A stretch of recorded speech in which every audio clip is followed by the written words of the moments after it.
మద్యం స్కామ్లో కొన్నాళ్లుగా తనపై అసత్య ప్రచారం జరుగుతోందని రాజ్ కసిరెడ్డి ఆడియో విడుదల చేశారు. తాను లేనప్పుడు సిట్ అధికారులు ఆఫీసుకు ఇంటికి వచ్చి నోటీసులు ఇచ్చారన్నారు. విజయసాయిరెడ్డి తనపై చేసిన ఆరోపణలపై త్వరలో మీడియాకు ముందుకు వచ్చి వివరాలు వెల్లడిస్తానని ఆడియోలో పేర్కొన్నారు. మార్చ్ లో నేను లేని సమయంలో సిట్ అధికారులు మా ఇంటికి వచ్చి మా మదర్ కి నోటీస్ ఇచ్చారు. విట్నెస్ గా నోటీస్ ఇచ్చి నన్ను అటెండ్ కమ్మని చెప్పారు. Within 24 hours or so నేను ఇమీడియట్లీ వాళ్ళకి రెస్పాండ్ అయ్యి, సార్ మీరు నాకు నోటీస్ ఇచ్చారు, నేను I more than willing to cooperate, నేను వస్తాను, బట్ నాకు ప్రైమరీలీ ఏదైనా బేసిక్ ఇన్ఫర్మేషన్ ఇవ్వండి, నన్ను ఎందుకు రమ్మంటున్నారు, ఏముంది, నన్ను ఏమైనా స్పెసిఫిక్ డాక్యుమెంటేషన్ ఏమైనా తెమ్మంటారా, ఇంకేదన్నా నా గురించి ఏదైనా ఇన్ఫర్మేషన్ మీ దగ్గర ఉన్నది ఎవరైనా చెప్పింది ఉందా, anything give me some information so I can come prepared అని అడిగాను.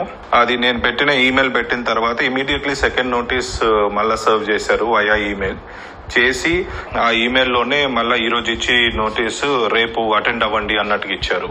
అప్పుడు I think then I started consulting my lawyers were very clearly ఏం కమ్యూనికేట్ చేశారంటే, వీళ్ళు మిమ్మల్ని విట్నెస్ గా నోటీస్ ఇచ్చి మిమ్మల్ని అరెస్ట్ చేయాలని చూస్తా ఉన్నారు. So what ever it is, మీరు కోర్టులో ప్రొటెక్షన్ తీసుకొని కోర్టులో లీగల్ గా మీకున్న ఆప్షన్స్ అన్ని ఎగ్జాస్ట్ చేసిన తర్వాతనే నోటీస్ కి అడ్రస్ చేయడం బెటర్ అని అన్నారు.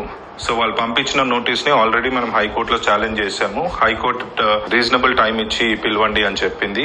దాని మీద కూడా మళ్ళీ సుప్రీంకోర్టులో నడుస్తా ఉంది. అది కాకుండా యాంటిసిపేటరీ బెయిల్ పిటిషన్ కూడా పెట్టున్నాము, where we have clearly told that I will more than willing to cooperate with the investigation. So it's just that I'm waiting to clear the get some legal clarity before I can come there and attend. So ఇది నా legal positioning అండి, where I stand right now. తర్వాత వస్తే విజయసాయి రెడ్డి అనే వ్యక్తి నిన్న మాట్లాడిన మాటలు దాని గురించి కౌంటర్ ఇవ్వాలి అనే ఉద్దేశం కూడా ఉండింది.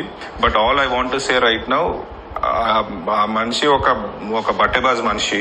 ఆయన గురించి ప్రస్తుతానికి I don't want to talk too much about it, because నా ఈ లీగల్ మ్యాటర్స్ అన్నిటికీ అయిన తర్వాత once I come I face the investigation, నేను మీడియా మొత్తం అందరినీ పిలుచుకొని ఈ బట్టెబాజ్ మనిషి గురించి మొత్తం ఆయన చరిత్ర అంతా తీసి అందరి ముందు పెడతాను. Absolutely have no qualms about it.